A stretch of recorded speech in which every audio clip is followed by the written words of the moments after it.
Chan Maruas Marveng Kaushan YFC le kulikon Kaushan YFC te intlo na program a tu soina hun tramin petu pathian le kan roi tu chunga lom tho kan soima sa khal female voice te le group sing te nau tak me kan han ngai thla a kan program ten nuam chodon chia ta soi tu ron ding chua hi thla hunom kop maya maro chu when hian thu soi toy ani nang khan hun karon hang re don lova a thei ram chon mi som chunga kan khung katum don ni am sang pathian thu ilongai thang u galatia bungli changsari chu ti chuan boy in ni to lova fa in ni zoke tin fa in ni chuan pathian sara ro lu tu in ni ti thleng sel pan thu kan chiate kan za tan mal mi som sakro se le voina hian pathian thu kan ngai thlak tur hi a thui tan chuan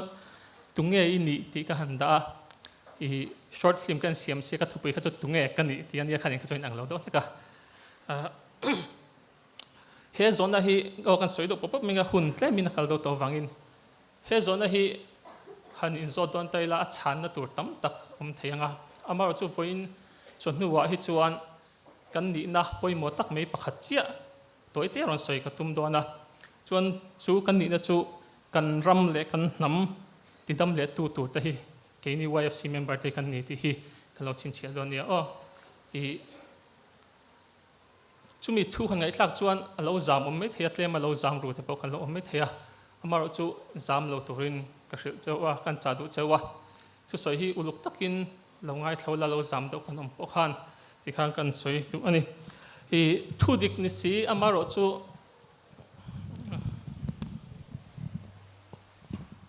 lo thim la tiang ka jok menge lai do tat thu dik ni si amaro chu thil mun tor hian mi lo kat sak mai ka zai don lo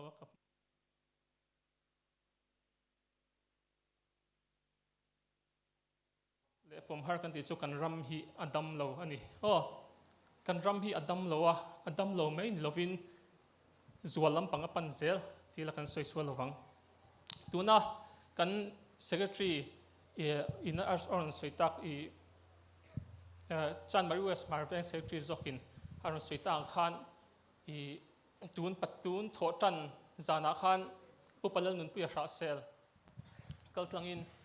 i khangtiang program ang chi awareness program ang chi mi pat pe chiat na man kholo chungchang le rui thei thil man kholo chungchanga awareness program upalal nun pu ya selin ke gp te miron man pu ya chuta chuan i heng sualna rui thei thil te mi pat me chiat na man kholo na sualna ten kan ram ati chiat na satto zia azira zirmi alu chil tu ten an soi han ngai thlak chuan alung chiat thlak ani chuan chung sualna me chulan lova chung sualna te baga chuan ei ruk na kan thawat ro corruption in kan ram na satakin ti chemek boka chuan chung kara chuan thalai te tam tak pathian om ring lo le ko than ngai sak na chang hre to lo kan pung zel bokani chu ka soitak zong chu kan ram din mun thuna kan ram din mun dik taki ani chuan voin chonhuwa YFC member roin khom song ten thil pat chiang takalo chin chia tura ka du cheu chu hetia kan ram akal zel chuan kan ram hi amboral ton ani chu kan lo chin chia don nia voin a hian tlai rong kal te jing a hian kan ram hi boral se namdang Christian ni lo ten miron chim se ka vati tak em ti hi tuma kan om kring lo ani om kan om em chung tiang ngai ton ani chu kan om lo ni tero chumi ni wang chuan in ni na dik tak hria ula kan ram le kan tam ti dam le tu tur in ni ti hi i in poma ron pen chok turin point la hing kan cha du chawa chuan chumi ka soi atira ka soi dang khan azam han soi tok chon azam du do in alanga amaro chu thil kan soi duwa i zo na tam tak hemi chung chang hian in lo nei ka ringa ram le nam chan ti dam le tu han ti do tap chu chung tiang te chu mi ro pui mi thil ti thei bik te mi special te ta na ti turani lo mi kan lo ti mai theya amaro chu voina hian mi special lo nian ngai engma ni lo ngai te kan omi chuan pathian tu kan ngana galatia bungli chang sri kha lo chian non le turing ka du chewa khami tang khan chiang takan hu chu lali suwa krista kan ta na thi na nea crossa a tho thi na tea a tho le na zara khan nang le ke hi pathian fa te vu kan ni ti hi kan soi duwa chu chin chia tlat ro a chan chu em chung chang ka ngai ka in bo sela hian thil tam tak ka ril ruwa run luta claim kan peng to kanga I YFC member te hi in lano panga amaro chu lano pang hle chung hian a chen chuan hun khir tak te o din hun thim tak te kan lo paltlang to thin ani chu zirtir tu te hian kan hriat pui chewa chuan voin chuna hian I hlut na nei mi lo nin ngai wanga nun be dong ngoi te kan lo om mai thia chung tiang kan lo om ni chuan pathian ta ni hlu ni ti hi thei hil mi lo turin kan chadu cheuni chu poi mo ka ti ema chu soi line in mil vak lo ma se thlem te kan peng lo ka chuan kan tu soya kan det lenga I pathian in afa pamal nei chun le so krista khovel chandam turon tirang hian nang ni hi pathian fa te in yangin kan ram le kan nam tidam le tur hian pathian in tir ve tu cheu ti hi kan hriat a poi mo chumi chu kan pom tlat a chulani chuan kan kal do zung ang atot lia chuan kan ram tidam le tur hian enge kan ti thei ti hi toy te tein point thum lakin han soi ka duwa chuan ka point ran soi tum te po hi kan hriat sa vek to ania amaro chu poi mo em wangin voin hian ran soi le ka duwa ama sabera chuan rui thei thil laka kan filim turan ni ti a khan boka khan han let taila YFC member te zinga hian rui thei thil la khoi mi lo zuk le mom po la ti mi lo eng mo zat kan om karinga chung mi te ta na kan cha du chu ti chin lo hi a him ber ni ti hi ani chu kan lo ching che don dia ti chin lo a him ber mi lo he thil nui za thlak kan soi lo lo I poi ka ti thin thil I serious tak mai kan soi la ya thian te lo wan ve lo wanga mo khang tinga kan ril ru la peng lo om thin hi a poi ka ti thina chumi wang chuan khoi takin ka soi rei to don lo ngai thalo kula ti chin lo I a him ber ani voi khat ti chin te chu poi hle nem kan ti hi a poi thui theil tu kani chu kan hriat chian a poi mo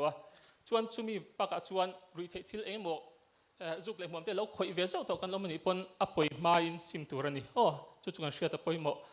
a poi to nu chuan kan top na ara phlak theil tu chu kan hriat sa ve kan in chin khan kan program man dan te kan hratwa ka soi thui lo kan top dan rap phlak tu kani chumi wang chuan ti ve chin zo to kan pon a poi main kan sim turani ti kan soi duwa chuan hemi chung changa hian pakhat chia thil han soi le lo ka duwa rui thei thil boy tang te hi entin nge rui thei thil in ti tran dan ti vel chung chang kan koma kan han zo thin hian an chuan lam siam zinga tam ber chu ka thian te zong in an ti vek sia ti hi ani chuan voin chun hian ka soi du chu chuan lam tling ani lo ti hi ka soi du ni mi mal chan chin toy te in kan soi lok du I BA first year kan ni lai kan thian du pat hi class 12 a pasa chu a chung ten pass lom nan a picnic spot a pass kan lo mata chuan min som ve a ka thian nu chu uli ko na mini lo hi kan soi masat pot duwa an apa hi officer lian tak mai ania an zau em ani chu picnic chuan I zan ani to chuan keima ti lo chu an rui vek to ani tuma min how le zu in ve du la chu tuma min how tur mo min dang tur khan om lo ni an rui veka ka thian te zong pon ruya nu le pa te chung te rong kal zong pon ruya chung tiang chuan din hum kan hmang ani chu ta chuan kan soi du na chan chu kan thian ten an ti vek si a kan ti wang hian keima ni kan ti ve khera tu lo ni ti kha kan soi duwa kan ti du lo chuan kan ti lo theil tu kan ni ti kha kan soi du ni chuan keima example tang kan siam khera san po mi ro pui tak tak chan chin te an soi don taila an ni chu mi ro pui mi bi kan nia an ti theyang kan ti ve thelo lom kan lo ti me thea amar chu in ma runding hi ka soi du chu ka ro pui lo khop mai thu soi po ka thiam lo ni entin nge tun tleng hian YFC chairman atin kan ni thei ti kala in zot thina ka ro pui lo khop mai ka ro pui lo zia chu I school kan du lai hian kan lu chu zong khan kan class teacher te ti lo hi chuan zir ti tu dang te hian mi nga min ko thei point om ka thelo ni chung tiang khapa ro pui lo chu kan ni amaro chu kein ka ti thei chuan nang ni pon in ti ve the ni ti kha kan soi du a chumi wang chuan kan thian ten thil sual sang te an ti ve ka lom ti wangin kan ti ve kher tu ni lo ti kha kan soi te lok du ani e chuan adot le chuan thil kan ti le tur chu kan tai matur ani kan tai matur ani chu fing te bung som chang li a khan kut dong da chuan re theina thlen thina mi tai ma kut ero chuan ho sakna thlen thin ti kan hua dong da ti chu that sia thina ani nang ni YFC member te nakina kan ram future tur te hi kan that sia chuan kan ram hi a re thei don ti na ania ram re thei te hi chu an thla chazui nge thina ni ti hi kan hriat poimawa amai ro chu kan tai ma ka thei top kan chua kan le khazir na te kan na te tran kan lak chuan kan ram hi a hosa anga ram hosa te chu an tla chmai mai ngai lo ti hi kan soi kan hriat tan poi hi kan soi duwa chumi ni wang chuan lekha kan zirna pon pathian mal som tlakin kan ziranga chuan kan zir zo na kan tho huna po na eng po thokila asanga mo aniam mo kan thona pianga pathian mal som tlakin kan thokang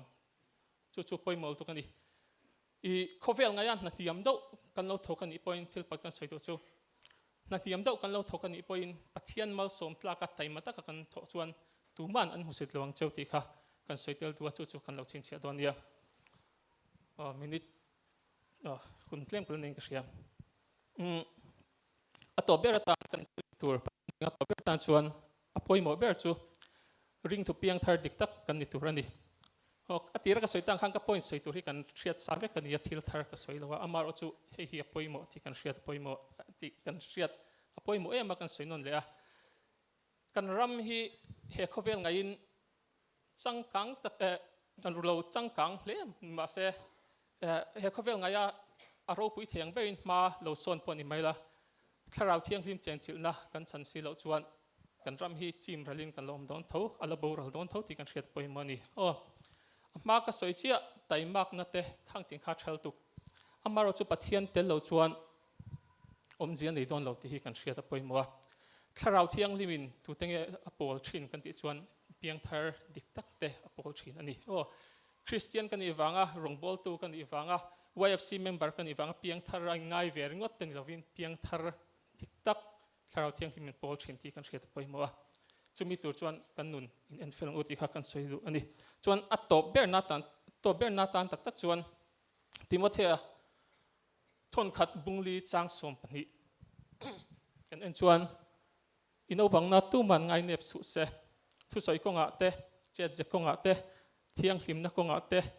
rin na ko nga te lo sa thiamula ka man mo do le ka a top te ka kan en lo ka nge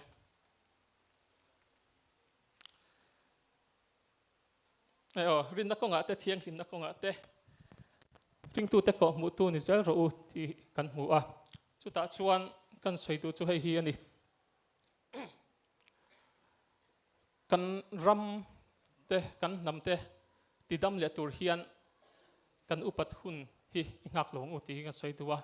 tu na tang hian na kan thok tran te ni ti hi kan hriat apoi mo ani achan chu tun lai thalai te hi zirtu tu te pon kan thlir kan soi thin chewa